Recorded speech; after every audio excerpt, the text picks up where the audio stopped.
C'est un projet, un test qui a été victime de son succès parce qu'on ne s'attendait pas à ce qu'il y ait une telle affluence, puisque c'est un projet qui fait finalement assez polémique en Israël.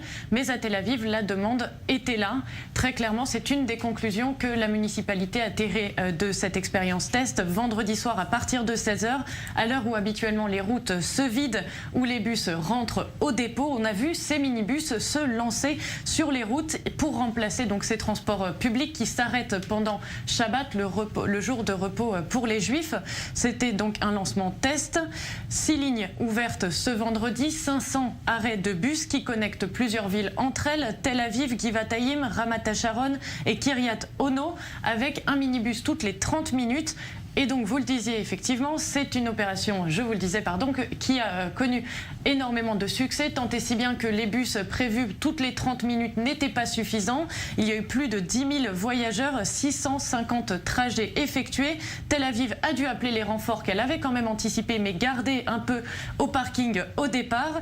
Pour la municipalité, donc, il y a deux conclusions. Il y a une demande et il va falloir augmenter le rythme des passages des bus. En tout cas, on a compris, Marie-Charlotte, qu'on parle d'une thématique qui fait pas mal de controverses encore dans le pays. Oui, notamment du côté des communautés ultra-orthodoxes et orthodoxes.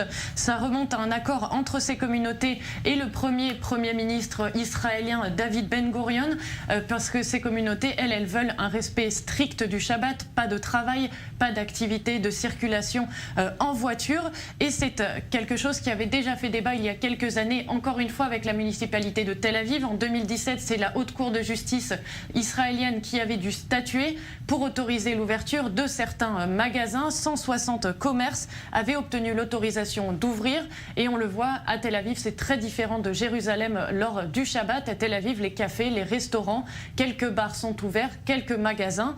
Pour en revenir à l'initiative sur les bus, les villes de Ramat Gan et Gan Tikva pourraient rejoindre la carte des transports début janvier. Merci beaucoup, Marie-Charlotte Roupi.